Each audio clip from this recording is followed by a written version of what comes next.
G'day and welcome. My name's Cautious Pancake, and today there's a couple of things I'd like to catch up on. The newly available 1.2 experimental release, and the delay in the schedule for the Storm's Brewing release, which has now been called 2.0. Let's start on the happier subject of the 1.2 experimental release, as this has a bunch of nice enhancements. First up, there's some new animal models. The chicken, rabbit and vulture have all been updated to look much more modern and fit in with the revamped game. For my money, it's winner winner chicken dinner here, as I think the new model looks fantastic compared to the old one. The rabbit's also got a nice improvement, and is slightly cuter, and the vulture is just gross, which I suspect is the intention. Another change is for how the screamers sound. I'm not sure that this was strictly needed, but since most of the sounds have been updated as part of the 1.0 or 1.1 releases, I guess they had to do these too. Perhaps it's something to do with how they play on consoles, I don't know. Anyway, here's how they sound now.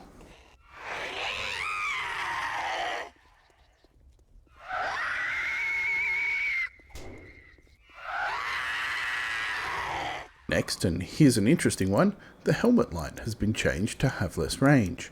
In the new 1.2 experimental, you can see that trying to light up the column on the side of the school veranda here, it'll do it okay from the side of the road, but once you get back to the middle of the road, the column is no longer lit.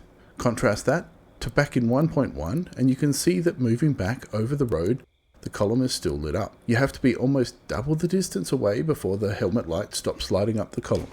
I like this change. The light doesn't need to be brighter than a Mack truck on high beams, and maybe this also has a little bit of a performance gain to add as well. Speaking of lighting changes, another change is the video brightness settings, when set to less than 50%, will now have an extra effect on darkening interiors and night visibility. It's a little hard to show. Here's 50% brightness, and then here's 30% brightness, and you can hopefully see that fighting the zombies at that level of brightness is kinda spooky. Even the corpse afterwards is hard to see, but if you put the brightness back to 50%, you can see the corpse much more clearly. This is an interesting change. It won't affect most people, but if you do want a more scary feel to your playthrough, then consider dropping the brightness down a bit. Another item from the change notes is the CRT TV emergency broadcast sound. I have to say it's much quieter than what I was expecting, and here's what it sounds like.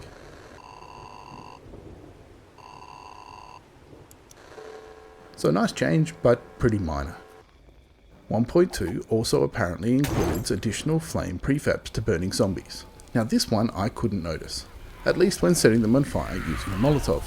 So either I've misunderstood what this is doing, or it's so subtle that I can't tell, or maybe it's just a little bit bugged. To me, those two look the same. One big difference that I did notice that I think might be a bug is on the lit Molotov before you throw it. Standing still, holding it like this, you can see that it lights up the trees way off in the distance. So I think this is something that will get fixed. Remember, it's just an experimental, and they often fix up little issues like this before it goes to stable. And lastly, a nice quality of life change for those who like the nerd outfit bonus when reading magazines. There's now a chime sound that alerts you when you get a bonus skill from reading a magazine. Nothing crazy, but it's useful to just hear it happen rather than having to watch the skill counter like a hawk. So those are the main changes to 1.2 that I can show you. However, there's some pretty important changes as well related to consoles and crossplay. From the announcement, once 1.2 goes stable, crossplay will be enabled for peer-to-peer connections between PCs, PS5s, and Xbox Series consoles. They will all be able to host and join peer-to-peer multiplayer sessions with the other platforms. Note that the dedicated servers are not available for this yet, and they're not expected until 2.0, but more on that later. There's a bunch of other restrictions on how you can play listed here, so please take note of them if you're planning on utilizing crossplay once 1.2 goes stable.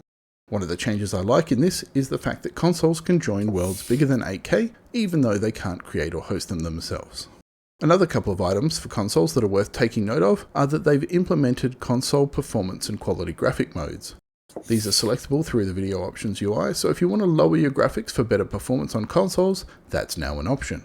They've also added the menu options that allow you to create random world gen games up to 8K in size. So that's the main changes from 1.2, which to me looks like another solid move forward for the game, with a few improvements and interesting bits and pieces, as well as a lot of performance tweaks that I've glossed over since they're pretty hard to show, and something that usually needs more playtesting to get a feel for.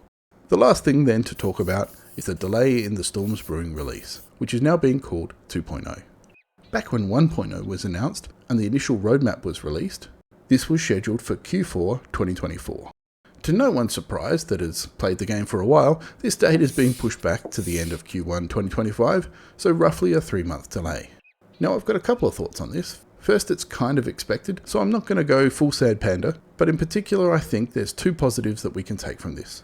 First is that the list of features that they listed as coming in 2.0 still contains pretty much everything from the original announcement, so I don't think they've had to cut anything at this stage.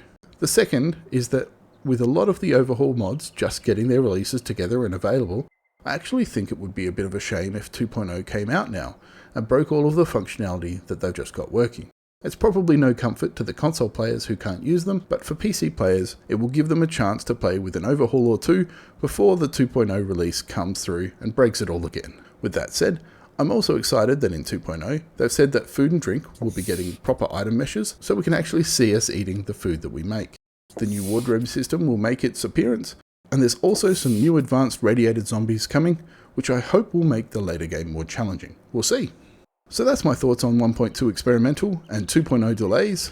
Please leave a like if you're excited to see the new release, and let me know in the comments which bit you're most looking forward to, as well as your thoughts on the delay for 2.0.